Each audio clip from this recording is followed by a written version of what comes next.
মাহে রমজান সামনে, এতটা কাছে, জীবনের পরিবর্তনের একটা বড় সুযোগ। জীবনটা কাজে লাগান, হায়াতটা কাজে লাগান। যুবক ভাই তোমরাও বদলাও, মুরব্বী বাবা আপনারাও বদলান। পর্দার আড়ালের মা বোনদেরকেও ফেরাবার চেষ্টা করেন। সবাই গুনাহ থেকে ফিরতে চেষ্টা করেন। মাহে রমজানের যখন চাঁদ উঠে, আল্লাহ নবী সাল্লাল্লাহু আলাইহি ওয়াসাল্লাম বলেন, ফেরেশতা ডেকে ডেকে বলে, ইয়া বাগিয়াল খাইরে আকবিল, হে নেক কাজের আগ্রহীরা এগিয়ে আসো। ইয়া বাগিয়াশ শাররি আকসির, হে মন্দ গুনাহের কাজের আগ্রহীরা এবার তো থামো। এটা রমজান।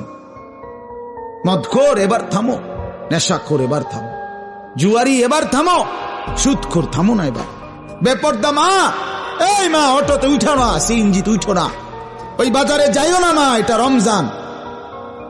জুতা শাড়ি প্যান্ট গহনা অলংকার অন্য মাসে কিনো, এ মাসে যাইও না, এটা রমজান। এটা রমজান, থামো তো। যুবক ভাই মোবাইল টিপো না। আহা, ওই দেখেন পিছনে অনেক ছেলে কথা বলে। হায় অপদার্থ জিন্দেগি। কে বলবে, কাকে বলবে, কাকে ফিরাবে, কে ফিরাবে? একজনই কি আর সম্ভব? বাবাদের কোনো হাল ছেড়ে দিছে, মারা হাল ছেড়ে দিছে, অভিভাবকরা হাল ছেড়ে দিছে, সন্তানের পতন দেখতেছে, অধপতন। চুল চেহারা, আপন ঘরে ঘুমায়া, মা বাপ জীবিত, কোনদিন এক ওয়াক্ত নামাজ পড়ে না, ফজরের নামাজ পড়ে না, সারা রাত মোবাইলে উলঙ্গ ছবি দেখে। ব্যর্থ মা বাপ তাকায়া তাকায়া নিজ সন্তানের এই ধস দেখতেছে। আফসোসের ব্যাপার, আফসোসের।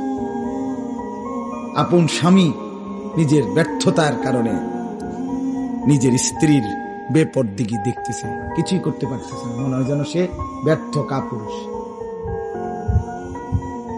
বউটা ডেলি বেডি বাজারে যায়, মার্কেটে যায়, রঙ্গরসে হাসে, কথা কয়, টাইট কাপড় পরা, বোরখা নামের একটা টাইট জামা পরে রাখছে, লাল নীল হলুদ কমলা বেগুনি।